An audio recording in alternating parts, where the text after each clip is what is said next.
Om Ajnana-timirandasya Jnana-salakaya Chaksurunmilitam yena Tasmai Sri Gurave Namah. First, I offer my unlimited obeisances in the dust of the lotus feet of my most worshipful Diksha Gurudev. Nijjalila Pravishta Om Vishnu Pada Astotila Sat Sri Shrimad Srila Bhaktivedanta Swami Prabhupada, and the same unlimited obeisances in the dust of the lotus feet of my most worshipful Shiksha Gurudev. Om Vishnu Pada Stotila Sat Sri Shrimad Srila Bhaktivedanta Narayan Goswami Maharaj. To all of our Guru Varga, all the Sannyasigan, all assembled Vaishnavas and Vaishnavis, and all our honored guests. Srila Gurudev has ordered me to speak about the fruit seller. Very, very beautiful story. The news of all these lovely pastimes, the binding of Damodar, his stealing of yogurt and butter, his killing the various demons, sometimes his being requested by Nanda Baba to carry something, and then Krishna's having a hard time carrying it, just like an ordinary boy. All these very lovely childhood pastimes, the news of them spread not only all over Vrindavan, but reached Mathura. Krishna performs these beautiful pastimes. Iti jit solila virananda kunde swaroshami majantam abhyakayantam. Krishna performs these beautiful pastimes which drown his associates in Vrindavan in pools of bliss to teach all others who are worshipping Krishna in awe and reverence to come more and more to understand Krishna's childhood pastimes and come to a deeper relationship with him. So in Mathura, this news was coming about Krishna's beautiful childhood pastimes, and they reached the ears of one fruit seller. So many merchants would go back and forth between Vrindavan and Mathura, and the news would come from the Vrindavan side. So this fruit seller got an urge. Due to the sadhu sangha from Vrindavan, the fruit seller got an urge to go and get darshan of that very beautiful Damodar. So she went to Vrindavan looking for Krishna, and at the same time, with the excuse of selling her fruits, oh, take bananas, take mangoes, take apples, buy the fruits from me. But at the same time, she was looking for how she could get the darshan of Krishna.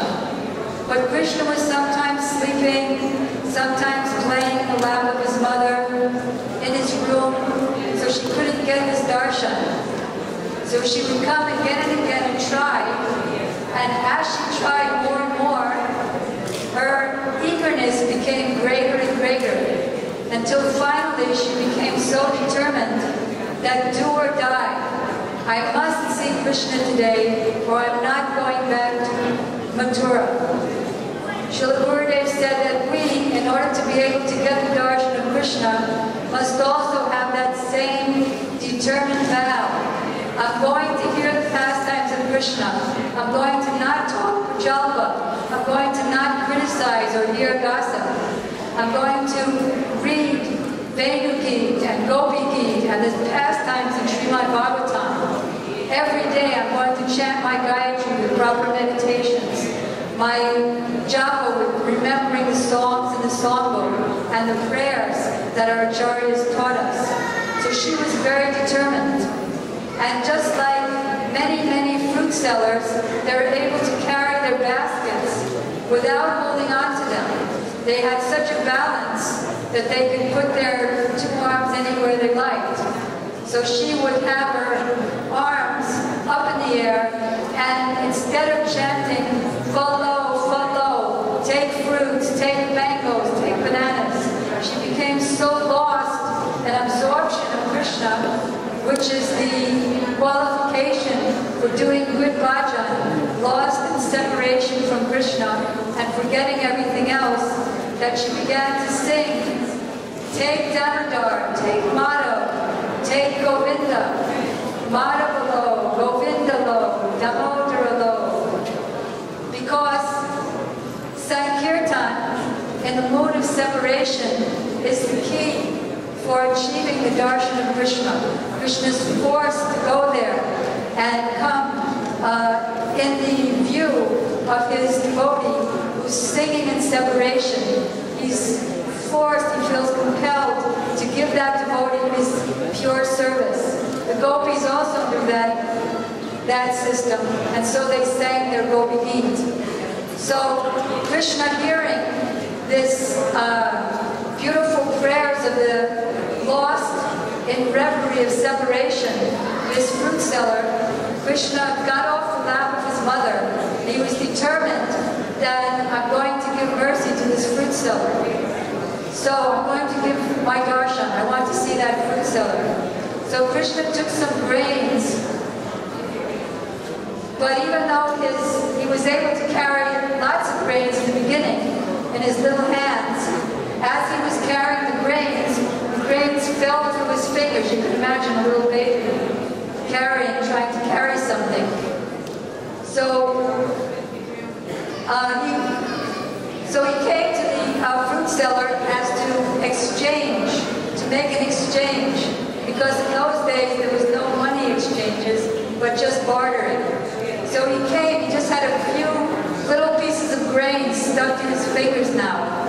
And he came to the fruit seller and he said, give me fruits. So finally she saw her goal, her object, and she became so overwhelmed with love and affection that she forgot all of her existence and said, okay, I'll give you the fruits, but under one condition. You have to sit in my lap and you have to call me mother. So she's a low class compared to Krishna, who's the son of the king of Braj, and she's a mere fruit seller. So Krishna's looking in all different directions. Is anybody seen? Because if anybody sees me sitting on the lap of this merchant and calling her mother, surely everyone will laugh at me. But of course, Krishna, the Supreme Personality of Godhead, by his desire, there was nobody around. So he saw, yes, the coast is clear. So he sat on her lap for 1 second, called her mother, and jumped off her lap. Give me fruits. So she was now completely in total ecstasy.